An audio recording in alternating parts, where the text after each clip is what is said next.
The age-old question. How does one balance a creative hobby with full-time work? Truthfully, there are much more pressing questions to ask, but let's pretend for a second that we live in a world where this is our greatest concern. What a good life, am I right? I know there are some more practical videos out there in the YouTube sphere about combining full-time work with creative hobbies and how to find harmony between the two. This video is not a how-to guide. This video is meant to shine light on a slightly different perspective when it comes to finding balance. And I really do hope that this video resonates with some of you. I know it's something that I felt alone in for a lot of my life. And I think the people who have a creative hobby that they really enjoy doing, where they feel like work is taking away from their time to do that thing that they love, I feel like you will be able to at least resonate with parts of this video. So here goes. I often look at the people around me and wonder, how in the world do you do it? How do you have the capacity to fit everything into your life? I don't know about you guys, but after a long workday, I'm absolutely knackered. I just don't have anything left in me. On a lot of days, pursuing art after work is just out of the question. What are you guys taking? Like, seriously, how do you find the capacity? I've worked many jobs in my 29 years alive. I think I've worked a bit too many for someone of my age. Granted, some of these lasted just a day or two. Others lasted a couple of years. You didn't ask, but I'll list them out anyways. More or less in order: working the paper route, working at Old Navy, as a bookkeeper, at a chocolate shop, Nordstrom Vancouver's grand opening as waitstaff, freelance ad sales for a magazine, the official TED convention as event staff, a movie extra, concert hall selling merch, and yes, I've worked shows between Selena Gomez and Paul McCartney, pajama shop as a key holder, pajama shop as a store manager, animation studio as somewhat of a production assistant, day staff at local craft fairs, reception at a private college, data entry at a random company. This one I got through a temp agency, so it was just a couple of days. Art community center in registration. Laborer on a renovation site. We are not going to talk about this one, okay? English teacher in South Korea. School district admin support at over a dozen different schools, and counting. I've worked in retail, sales, education, events, entertainment, community service, and if you count the YouTube side of things, you could say social media / entry-level marketing or video editing. I've worked part-time, full-time, casual, 9 to 5, 5 to 9, days, weekends, 2 jobs at once. Honey, I know a thing or two about work. Throughout these arrangements, I've found varying levels of difficulty in trying to fit creative hobbies into my work schedule. Note that everyone is different. Everyone has different responsibilities, priorities, and capacities. So based on all these jobs I've worked, this is what I've learned throughout my working life in relation to finding balance and harmony.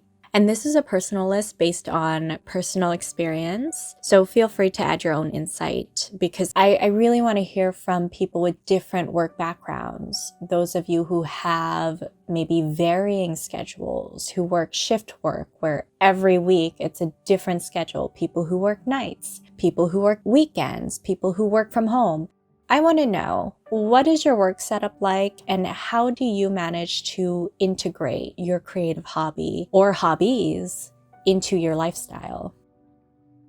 There are a few key takeaways that I've learned from my work history and trying to incorporate creativity into that during my spare time. And I managed to narrow it down to 5 different lessons, if you will. So here goes. Number 1, jobs can be draining in different ways. Jobs will wear you out regardless. I think the key here is to find balance in the way it wears you out. Maybe drawing is your way of unwinding after a mentally stimulating day. So maybe you can handle a job that is more mentally draining. Or maybe the act of creating itself is mentally challenging for you, and doing something more physical or something that's just less mentally straining leaves more energy to create. When I worked in customer service, which is like a rite of passage, I'm pretty sure most of us have worked a customer service job, right? But when I worked in customer service, I'd come home being so socially depleted. When I worked in more admin-heavy jobs, I'd come home being mentally exhausted. When I worked in event-type roles or in that manual labor job that, let's not talk about, I'd come home being physically tired. And when I worked in those particular environments that some would deem a wee bit toxic, I'd come home feeling entirely defeated. So coming back from that, sitting at my desk and trying to draw my typical cute girl art was simply out of the question. And sometimes it wouldn't just be the evenings I'd need to recuperate from those environments. I would need the weekends too. Sitting down to draw would just feel like a chore at times. Number 2, jobs can take so much more time from you outside of the 9 to 5. Jobs have many different components to consider.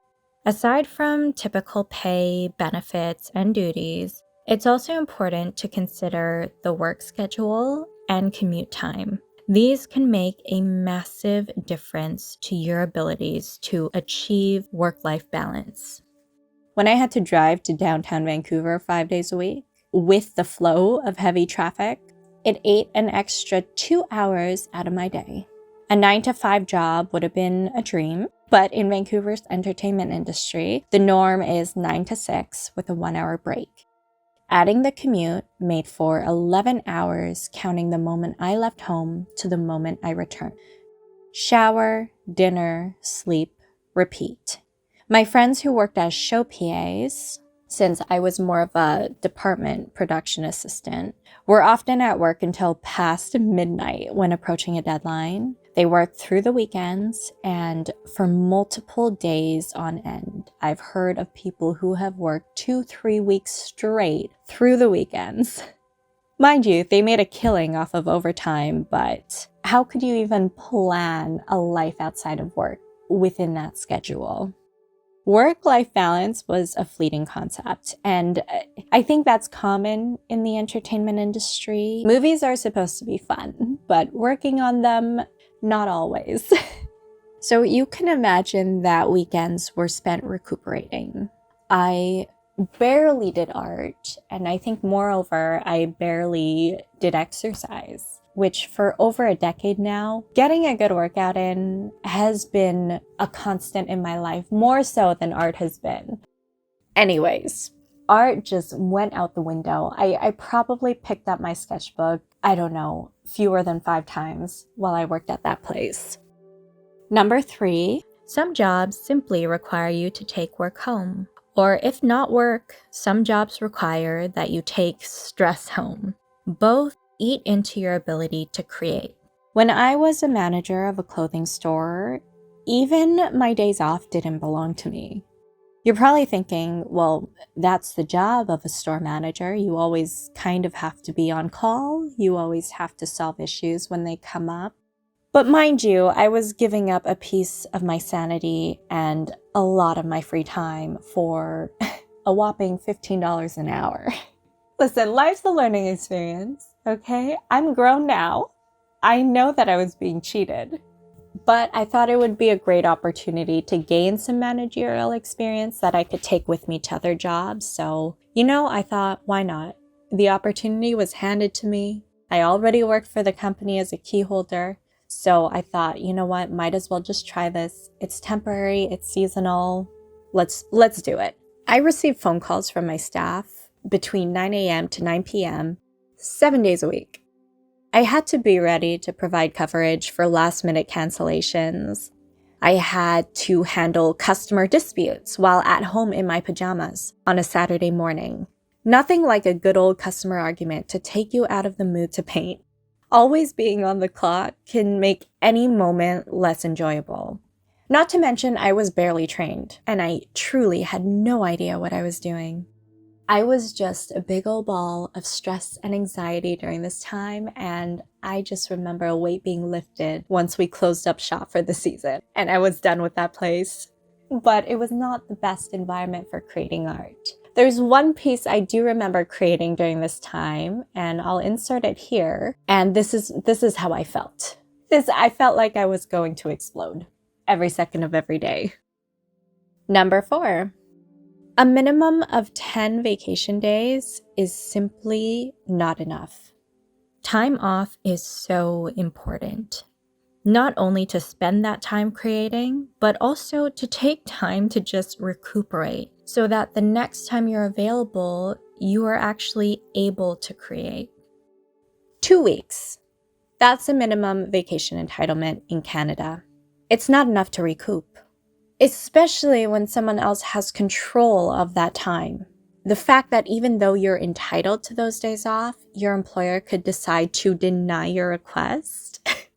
Oh my goodness.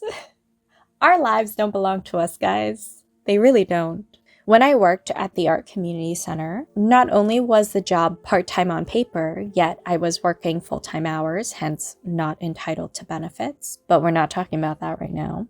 My, mind you, unpaid vacation request that I submitted 8 months in advance was denied. I ended up getting the days off anyways because I really stood my ground on that. But damn, I spent that time off working on art. And some of my earlier videos were actually made during that period. So I ended up having such a great time full of creativity, full of video editing and voiceovers and creating art and sharing it. But oh man, that is time I would not have had if I didn't make a fuss about it. And I'm glad I did. But that lack of freedom, and even when you're entitled to that time, the fact that someone could just take it away from you like that, it's hard to get fully invested in that creative mindset when you don't know you're able to take these days off. There are many other lessons learned throughout my 20 different jobs and counting. But the last lesson I learned in terms of balancing work life with creativity is that, number 5, traditional work hours aren't for everyone. Time of the day matters. Some of us are most creative bright and early. Some enjoy drawing and painting in the evenings. There are so many different work arrangements outside of the 9 to 5 that can accommodate this. For the longest time, I didn't think I was built for full-time work. Granted, my first couple jobs after uni scarred me a little bit. I did lose hope in finding a workplace that actually valued its employees. I lost hope in finding a place where I didn't constantly feel like I was walking on eggshells, a place that offered the appropriate amount of work-life balance. And I'm still working on finding it, but I do feel like I've narrowed down my priorities and values a little bit more when it comes to searching for a job.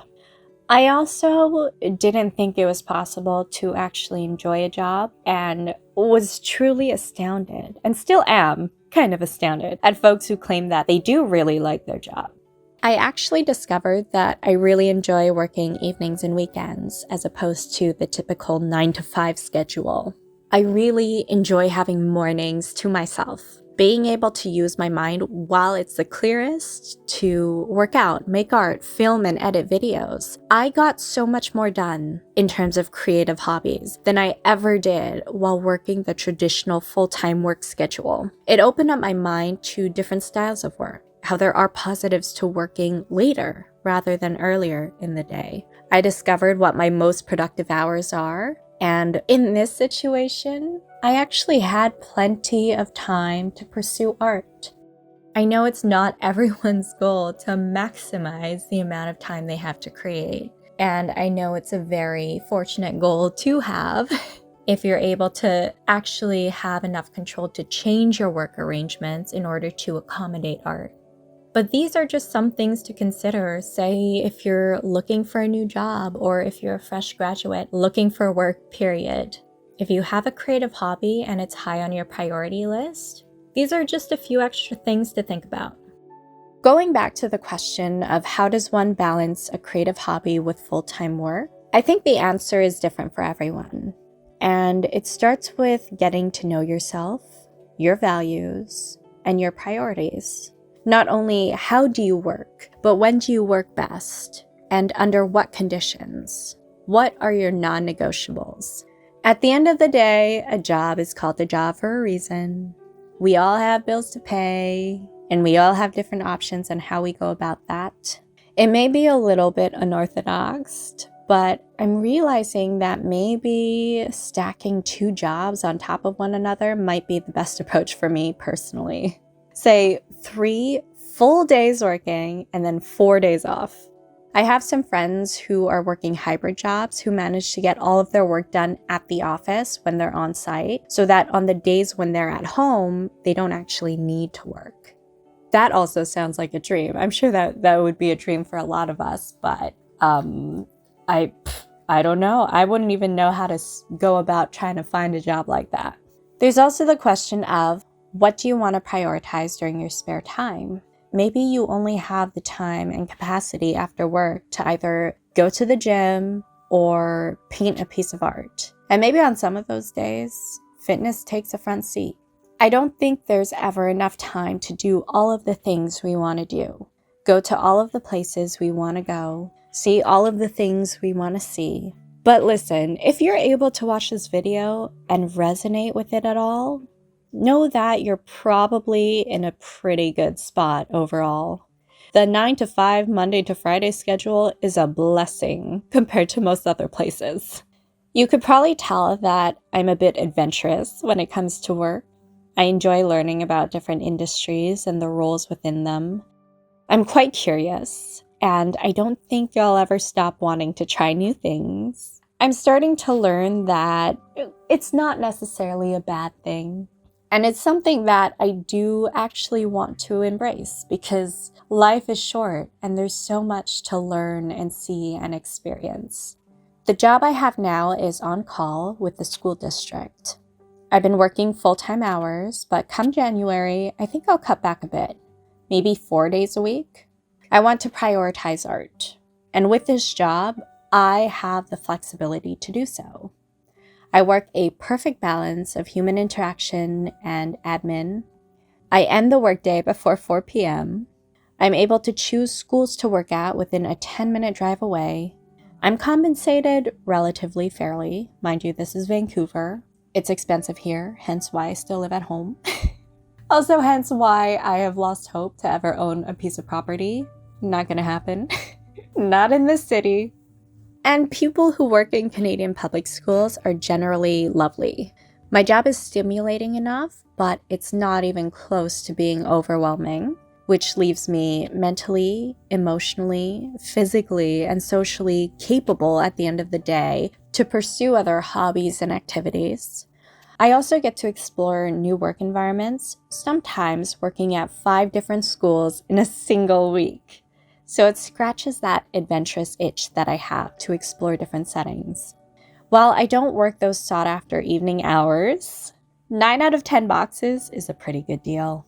I'm sure there's a very small subset of people who can truly relate to the struggle of fitting into a traditional full-time work schedule. But if you're out there wondering why it's so hard to find balance working full-time while pursuing art, know that there is absolutely nothing wrong with you. Working a 9 to 5 is such an unnatural and time-consuming thing. I mean, at the end of the day, we're all monkeys wearing clothes, doing God knows what to pass time. Trying to fit into the mold of a typical schedule that just doesn't suit your style of work can feel so tedious and demanding that even if you work a job that you somewhat enjoy, it can still suck the soul out of you. There are so many factors involved in why it can be hard to get into the creative zone after a work day, far more than I've covered in this video. At the end of the day, just be open to trying different work arrangements if you have the option to do so. And also go easy on yourself. Work can be so draining. So if sitting down to draw or paint after a long day starts to feel like pulling teeth out, it might be time for just a little bit of R&R, probably some sleep. Or maybe it might be time to reevaluate your priorities or be more realistic with the priorities that you have. Just remember to be reasonable when it comes to your situation as well as your capabilities. Thank you so much for watching. I really hope you enjoyed this video.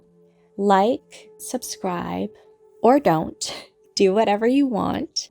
And also, let me know how you've managed to find balance in your life when it comes to not just work, but responsibilities in general, as well as trying to pursue art. I really want to know how you guys go about it because it's something that I'm still stuck on. And for me, the solution is taking an extra day off of work, but I know it's not the most practical. So if you guys have any other tips or advice, please do share them down below. Thanks again, and until next time, stay creative. Peace.